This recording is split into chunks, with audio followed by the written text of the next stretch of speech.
Hello friends, welcome to engineers pride. Last video में हमने ये देखा कि थर्मोडायनेमिक्स के जो बेसिक कॉन्सेप्ट्स है उसमें सबसे बेसिक टर्म सिस्टम क्या होता है, सराउंडिंग क्या होती है और बाउंड्री क्या होती है। सिस्टम के types, closed system, open system और आइसोलेटेड सिस्टम, ये भी हमने समझ लिया। तो चलिए अब हम थोड़ा और आगे बढ़ते हैं हमारे थर्मोडायनेमिक्स के ही कुछ और बेसिक कॉन्सेप्ट्स पे। देखिए, जो ये चैप्टर 1 है इसमें एक्चुअल में थर्मोडायनेमिक्स के बारे में समझने के लिए जो बेसिक कॉन्सेप्ट चाहिए केवल वही हम स्टडी कर रहे हैं। ठीक है, तो एक और बेसिक कॉन्सेप्ट हम ये बोलेंगे कि थर्मोडायनेमिक्स को हम किस तरीके से, जैसे कि लास्ट वीडियो में हमने देखा था कि हाइट हो या फिर कोई टेम्परेचर के लिए बात कर रहा हूं कि कोई ठंडा है कोई जगह गर्म है, उसकी हाइट बड़ी है उसकी हाइट छोटी है, ये सारे के सारे रिलेटिव टर्म्स हैं, किसी चीज के रेफरेंस में बोली जाती है।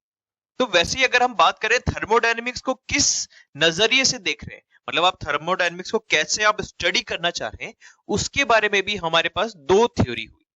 ठीक है, तो थर्मोडायनेमिक्स को देखने के हमारे पास दो नजरिए हैं। जो सबसे पहला नजरिया है उसको तो हम क्या कहते हैं, मैक्रोस्कोपिक, पहला वाला माइक्रोस्कोपिक अप्रोच ऑफ थर्मोडायनेमिक्स। पहला माइक्रोस्कोपिक अप्रोच थर्मोडायनेमिक्स को समझने की, माइक्रोस्कोपिक अप्रोच। ठीक है, जैसे कि नाम बता रहा है माइक्रोस्कोपिक, मतलब माइक्रोस्कोपिक लेवल पे जाके आप थर्मोडायनेमिक बिहेवियर ऑफ मॉलिक्यूल्स देखना चाह रहे हैं। ठीक है, इसका मतलब क्या हुआ, माइक्रोस्कोपिक लेवल पे जाने का मतलब क्या हुआ, आप इंडिविजुअल मॉलिक्यूल्स के बिहेवियर को स्टडी कर रहे हैं। समझ में आया? तो हम क्या बोलेंगे, माइक्रोस्कोपिक अप्रोच का मतलब इंडिविजुअल बिहेवियर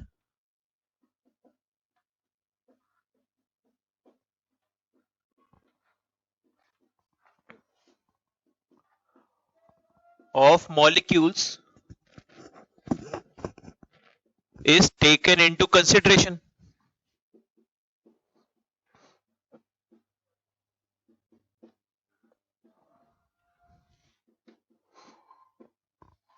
ठीक है, individual behaviour of molecules is taken into consideration.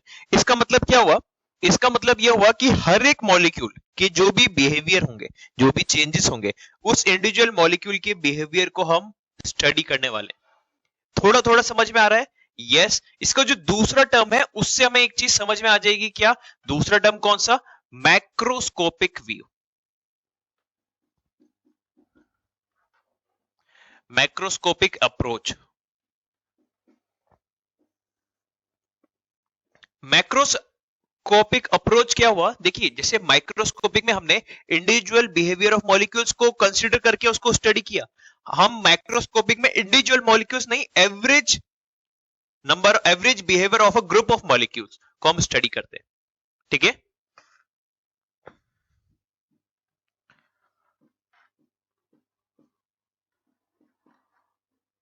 Average behaviour of a group of molecules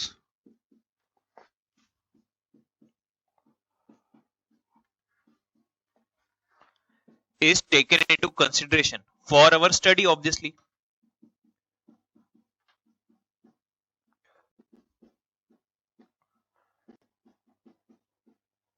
इसका क्या मतलब हुआ, चलिए ये देखते हैं। देखिए, माइक्रोस्कोपिक में क्या करते हैं, हम एकदम हमारे जो भी ऑब्जेक्ट है उसके अंदर जाते हैं और ऑब्जर्व और मैग्नीफाई करते जाते हैं, एक ग्रुप ऑफ मॉलिक्यूल्स मिलते हैं और मैग्नीफाई करते हैं इंडिविजुअल एटम्स के जो बिहेवियर है हमारे थर्मोडायनेमिक चेंजेस करने के। मतलब जैसे कि हम बात कर रहे हैं कि हम किसी भी गिवन, कोई भी एक मान लीजिए वाटर है एक गिवन स्पेस में, उसको आप हीट कर रहे हैं।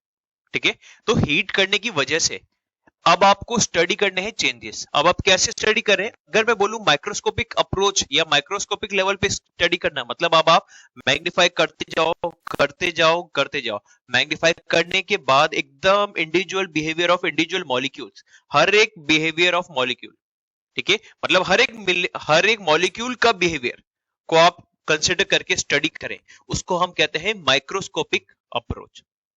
ठीक है, इस अप्रोच, ये जो अप्रोच जहां पे अपनाई जाती है उस जगह को हम क्या कहते हैं, स्टैटिस्टिकल थर्मोडायनेमिक्स। ठीक है, ये नाम लिख देते हैं। ये अप्रोच कहां अपनाई जाती है,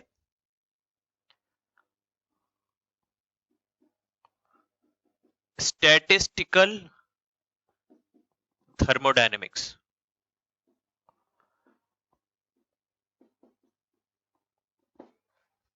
समझ में आया फ्रेंड्स?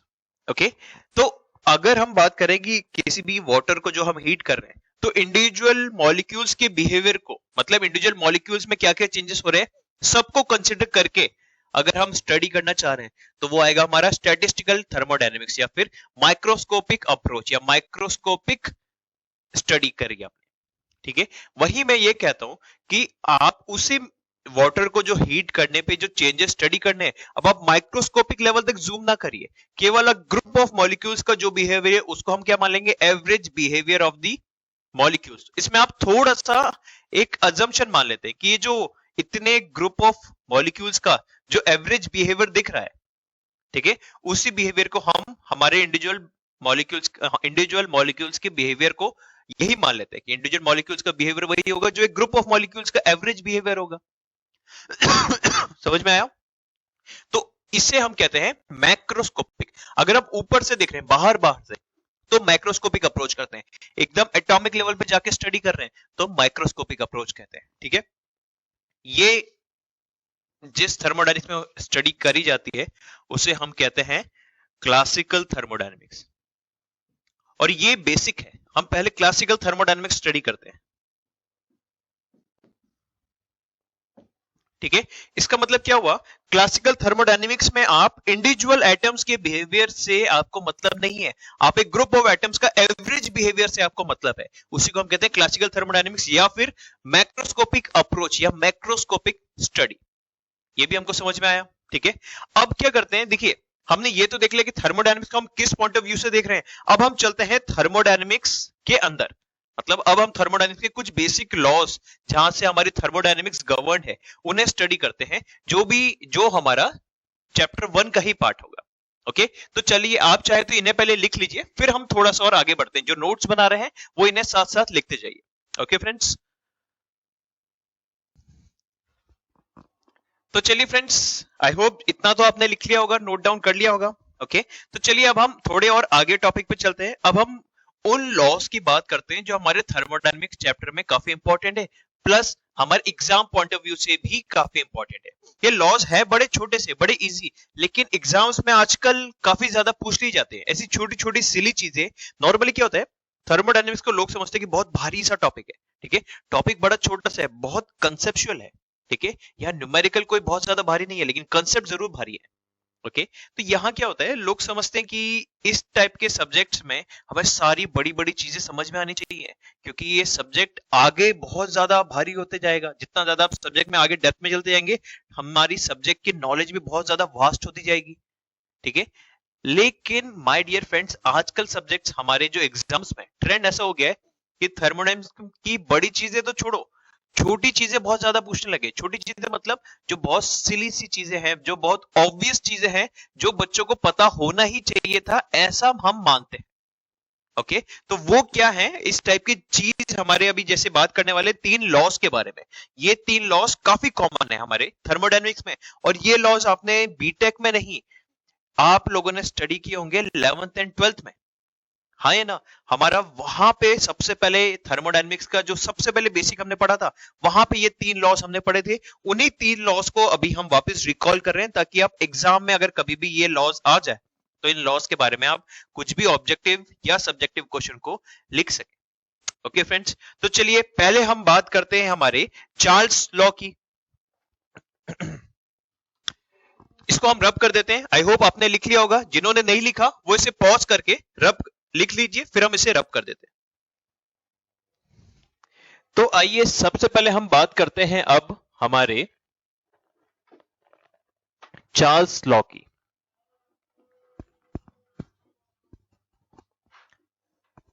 चार्ल्स लॉ ने क्या कहा, देखिए चार्ल्स लॉ ने कहा कि किसी गिवन प्रेशर पे fixed mass of ideal gas के लिए volume is directly proportional to the temperature in absolute scale. Absolute scale का मतलब क्या होता है टेम्परेचर के लिए, केल्विन स्केल। ठीक है, समझ में आया? तो ये हुआ हमारा चार्ल्स लॉ। चार्ल्स लॉ में देखिए, एट फिक्स्ड प्रेशर, मतलब क्या हुआ, चार्ल्स लॉ के लिए प्रेशर कांस्टेंट है, ठीक है, at a fixed pressure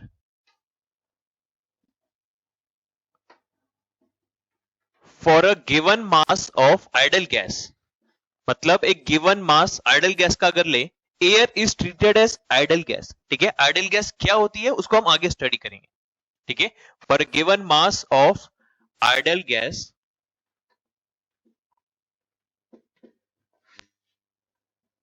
volume of the gas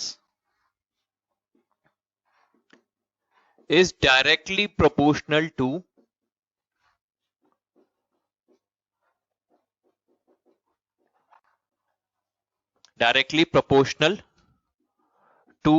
temperature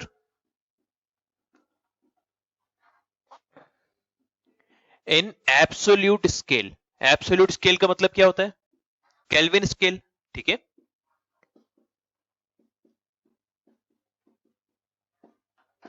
ये हो गया हमारी बात। इसका मतलब क्या हुआ, चार्ल्स लॉ ने बोल दिया अगर प्रेशर कांस्टेंट रखो तो किसी आइडल गैस के लिए volume is directly proportional to temperature, ठीक है, हमें बड़ा इजीली समझ में आ गया। चलिए ठीक है, यहां पे तो कोई भी बड़ी बात नहीं थी, बड़ा सिंपल सा लॉ था ये तो, ठीक है। अब इसी का एक और साथ में एक और लॉ है, उसको हम कहते हैं बॉयल्स लॉ।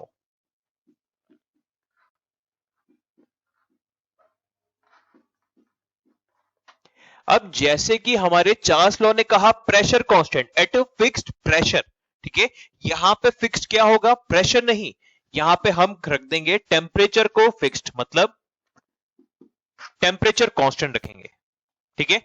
इसका स्टेटमेंट क्या हुआ था, इसका statement at a fixed temperature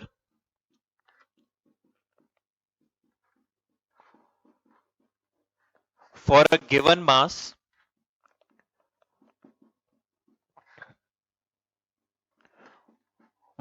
of gas। अब देखिए यहां पे टेम्परेचर कांस्टेंट है तो हमारे पास किस चीज का रिलेशन है, ये प्रेशर और वॉल्यूम का, तो हम क्या बोलेंगे, pressure is inversely proportional to the volume.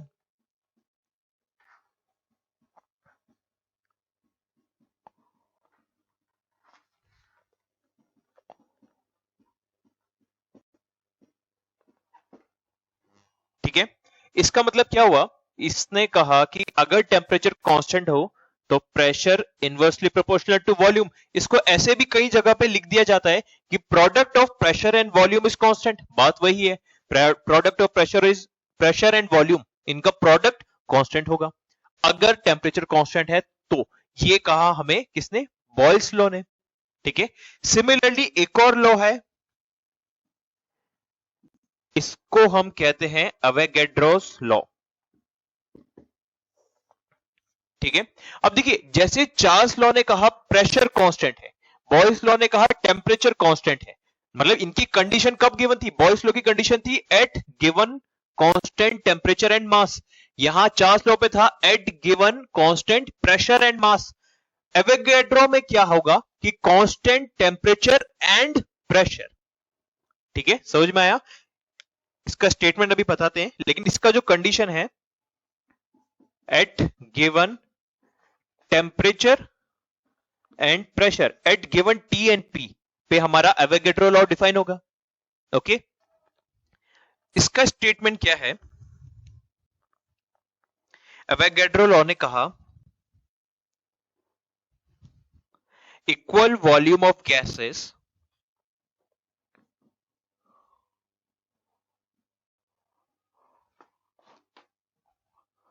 For a given temperature and pressure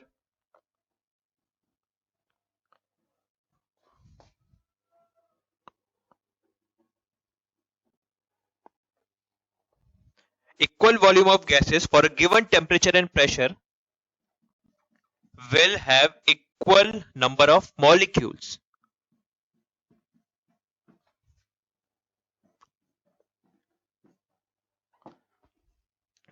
ठीक है, मतलब एवोगैड्रो लॉ ने कहा अगर टेम्परेचर और प्रेशर कांस्टेंट हो तो उस given constant temperature and pressure पे जितना वॉल्यूम होगा उतने हमारे मॉलिक्यूल्स होंगे। इसका मतलब क्या हुआ, equal volume will have equal number of molecules.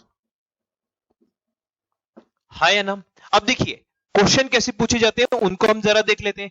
Question ऐसा कहा जाता है कि चार्ल्स लॉ में कांस्टेंट चीज क्या होगा, हमारे गिवन मास और गिवन प्रेशर के लिए चार्ल्स लॉ का डिफाइंड है। बॉयस लॉ का डिफाइंड है for a given mass and given fixed temperature के लिए बॉयस लॉ डिफाइंड है। एवोगैड्रो लॉ कब डिफाइंड है, फॉर गिवन पीएटी, यहां पे टेम्परेचर और प्रेशर दोनों कांस्टेंट है, यहां पे सिर्फ प्रेशर, यहां पे सिर्फ टेम्परेचर, यहां पे टेम्परेचर और प्रेशर दोनों कांस्टेंट है, तब equal volume of gases will contain equal number of molecules. ठीक है, इसका मतलब हुआ अगर हम एक गिवन टेम्परेचर और प्रेशर पे दो गैसेस लें इक्वल वॉल्यूम की, ठीक है, एक कोई और गैस हमारे मान लीजिए 2 मीटर क्यूब की, दूसरी कोई गैस वो भी 2 मीटर क्यूब वॉल्यूम में, तो दोनों में जो नंबर ऑफ मॉलिक्यूल्स होंगे वो सेम होंगे अकॉर्डिंग टू एवोगैड्रोस लॉ। समझ में आया।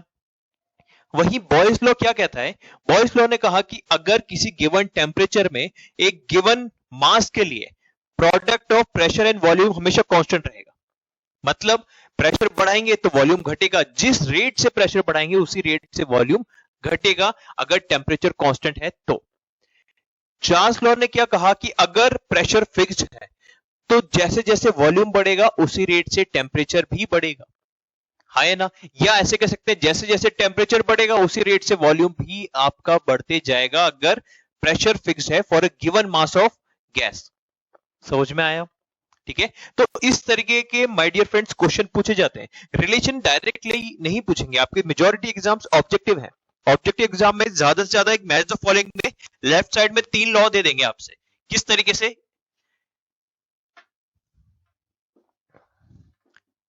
चार्ल्स लॉ दे देंगे लेफ्ट साइड में, एक एवोगैड्रोस लॉ दे देंगे और एक बॉयल्स लॉ दे देंगे। और राइट साइड में pressure equals to constant, temperature equals to constant और pressure and temperature equals to constant, इस तरीके की चीजें दे देंगे। अब आपको मैच द फॉलोइंग कि चार्ल्स लॉ कब हमारा किस गिवन कंडीशन में, जब प्रेशर कांस्टेंट है तो हम क्या बोलेंगे, चार्ल्स लॉ में प्रेशर कांस्टेंट, एवोगैड्रो लॉ में टेम्परेचर एंड प्रेशर कांस्टेंट और बॉयल्स लॉ में टेम्परेचर कांस्टेंट। ठीक है, इसको कंफ्यूज नहीं कर देना, हमेशा याद रखना चार्ल्स लॉ में प्रेशर कांस्टेंट है, चार्ल्स लॉ ही डिफाइंड है for a constant pressure, Boyle's law ही डिफाइंड है for a constant temperature and Avogadro law defined है हमारा for a constant temperature and pressure both. समझ में आया। तो इस तरीके से हमारे मैच द फॉलोइंग भी आ जाते हैं हमारे ऑब्जेक्टिव एग्जाम्स में। ओके फ्रेंड्स, समझ में आया। तो चलिए अब हम नेक्स्ट वीडियो में जाएंगे। नेक्स्ट वीडियो में हम क्या बात करेंगे, हमारे थर्मोडायनेमिक्स में क्या है बेसिकली, थर्मो मतलब हीट, डायनेमिक्स मतलब मोशन, तो हीट की मोशन को हम स्टडी करने के लिए कुछ बेसिक कॉन्सेप्ट्स अभी समझ रहे हैं। ठीक है, तो इससे पहले हमें यह समझना चाहिए कि ये इक्विलिब्रियम क्या चीज है, thermodynamic equilibrium, chemical equilibrium, mechanical equilibrium. ये इक्विलिब्रियम क्या है, अगर इक्विलिब्रियम होता तो कोई भी एनर्जी या हीट या कोई भी चीज हमारी फ्लो नहीं करती। इक्विलिब्रियम अटेन करने के लिए ही ये फ्लो हो रहा है। थर्मोडायनेमिक्स में स्पेसिफिकली हम हीट की बात कर रहे हैं, एनर्जी का हीट वाला फॉर्म। तो हीट का फ्लो क्यों हो रहा है, क्योंकि हमें इक्विलिब्रियम अटेन करना है।